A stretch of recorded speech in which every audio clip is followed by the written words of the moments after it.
జనసేన అధినేత పవన్ కళ్యాణ్ ఏపీకి ప్రత్యేక హోదా కోసం పోరాడుతున్న విషయం తెలిసిందే. ఇందులో భాగంగా పవన్ దేశ్ బచావు అంటూ ఓ పోస్టర్ను రిలీజ్ చేశారు.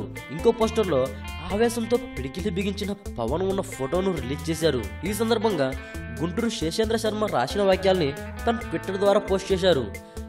నీ స్వేచ్ఛ కోసం ఎంత రక్తం పారిందో తెలుసుకో. అది నీ శరీర క్షేత్రంలో ధైర్యంలో చాలలేకపోతే, అది నీ గుండెల్లో ఆత్మగౌరవం పండించలేకపోతే, నీవు బానిసగానే ఉండిపోవడానికి నిర్ణయించుకుంటే ఎంత ద్రోహిగా మారావు ఆ పవిత్ర రక్తానికి అంటూ భావోద్వేగం కనిపించేలా ట్వీట్ చేశారు.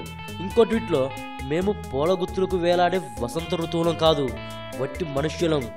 దేశం మాకు గాయాలిచ్చిన నీకు మేము పువ్వులిస్తున్నాం. ఓ ఆశా చంద్రికల కుంభవృష్టి కురిసే మిత్రమా, యోచించు.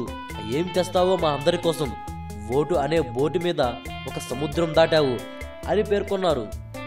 ఎందరో భవిష్యత్తు తరాల కోసం తమ ప్రాణాలు వదిలేసిన విషయంను పవన్ గుర్తు చేసిన విధానం చూస్తే పవన్ కళ్యాణ్లో ఉద్యమ నేత పూర్తి స్థాయిలో బయటకు వచ్చినట్లు చెప్పాలి.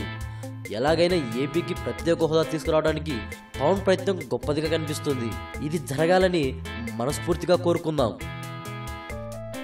ఈ వీడియోపై మీ విలువైన కామెంట్స్ ని మాతో షేర్ చేసుకోండి. అండ్ ఇంకో విషయం, సబ్స్క్రైబ్ చేయడం మర్చిపోకండి.